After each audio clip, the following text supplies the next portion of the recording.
With 1,000 subscribers and over 20,000 channel views within the first week of releasing episode 1, this video can't possibly begin with anything other than a heartfelt thank you. Your positive feedback has been overwhelming, and I've personally read every single comment that's been left on our videos. I'd also like to make a special mention of Boris the Dutchman for going above and beyond the call of duty to support us. For those of you who don't know me, I'm Titanora, who most of you Abridged fans probably know better as the You'll Never Stop the Abridged guy. Now before I talk about what's going to happen with Project Yu-Gi-Oh! In the weeks and months to come, I'd like to back up and resolve some concerns people have voiced over the past couple weeks. Number 1. Tsukasa's departure from Project Yu-Gi-Oh! Was her own decision. However, within days of her departure, ASW, who was cast as Yami Yugi, also decided to leave for various reasons. We've since accepted their resignations and decided to reassemble our team. From here on, Shiro Kaizen and I will lead the team as co-directors, while our main translator and resident Yu-Gi-Oh! Fangirl, Jessica, will be our assistant director. However, more often than not, I will be in charge of organizing the cast and crew. Number 2. Project Yu-Gi-Oh! Is no longer a subsidiary of Otaku Dragon Studios. We are now our own independent production. Number 3. Little Karibo is voicing Grandpa Muto. Stop asking. Number 4. Concerning the cards, characters, and attack names. We made the decision a long time ago to completely ignore the 4Kids release in its entirety, and will be basing our fan dub solely upon the original Japanese dub. Joey is now Jonochi, Tristan is now Honda, Taya is now Anzu, and Yugi is now, well, Yugi. We want to treat this series with the respect that it never got in the English release, and not even something those miserable fan subs could produce. We want to fix that, and we're tired of waiting for 4Kids, who is clearly not listening to their fan base, to try and figure out what they're doing wrong. Number 5. Episode 2 will be the next thing we dub. That much is certain. We've already sent out the scripts to our actors, and will begin mixing it sometime in the near future. However, its release date is currently unknown due to the holes we have in our cast and crew. Number 6. To accommodate the alarmingly slow pace of this fan dub, we've decided as a team that we'll be skipping minor episodes and fillers in the series, to instead focus on the major events and prominent duels throughout each season. However, not only will we be skipping episodes, but we will not be releasing episodes in chronological order. For example, Episode 2's release will be followed not by Episode 6, but by Episode 50, which coincides with the introduction of Season 2. Now before you freak out, we're not skipping Duelist Kingdom. We're just making simultaneous releases for both seasons. Just think about it for a second. The first episode took 8 months to release. You really want to wait 10 years before we finally get to Battle City?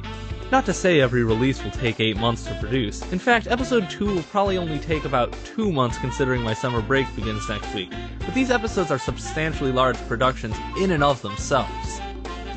Alright, have I cleared up most of your questions involving the series? Now let's talk about what you can do to help us. We need help, that much is obvious. But what kind of help is a little more specific.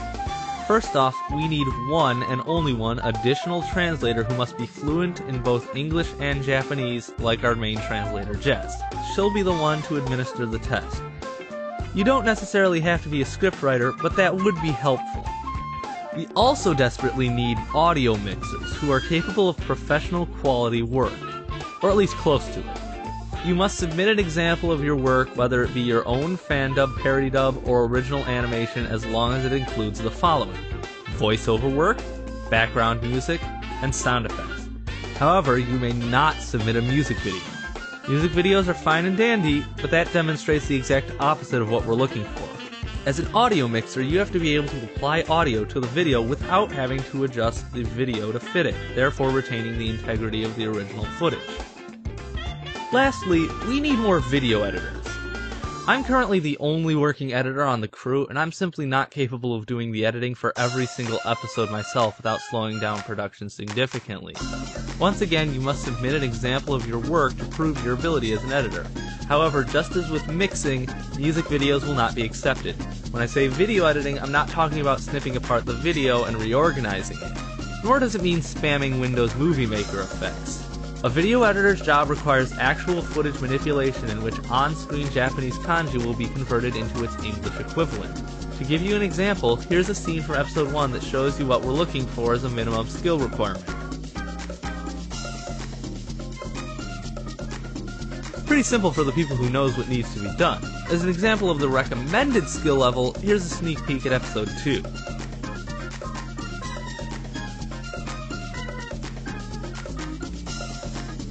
Now I'm betting what I just showed you will raise a few eyebrows.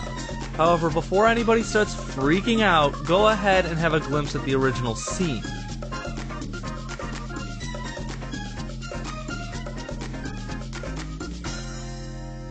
As you can see, I didn't actually change the original art on the poster. I merely modified the text so that it would be readable for an English-speaking audience. The reason for this is actually very simple. How was the original Japanese audience intended to view this? In the show, they stare at the poster silently to allow the viewer to read the poster themselves as a setup to what is said afterwards. We're trying to do our own version of the series, and this is something we believe will help improve it for our intended audience. Last but not least, we need voice actors. We're not looking for many, just enough to fill the biggest holes we have in our cast, including Yami Yugi, Malik, Yami Malik, and Inspector Hagen. Now listen carefully. You will absolutely not be submitting your auditions as YouTube response videos.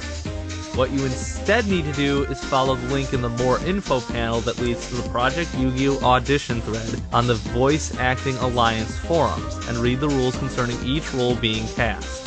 It includes designated lines for each character. Lastly, if anyone would like to donate money to help fund this project, it would be extremely appreciated as we have no budget to speak of whatsoever. Anything and everything spent on equipment for Project Yu-Gi-Oh! Comes out of our own pockets, and I myself have spent a hefty amount of cash buying Adobe Production Premium CS3, because I refuse to pirate software of any kind. On that note, I would like to recommend the following programs for potential audio mixers or video editors respectively.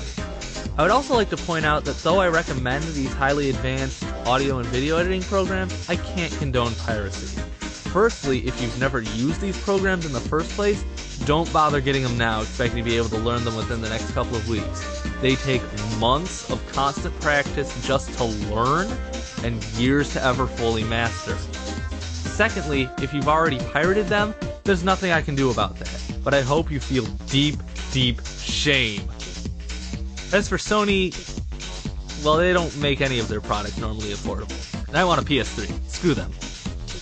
That about wraps everything up, so, hey, if you can help out, please, we need it. Thanks.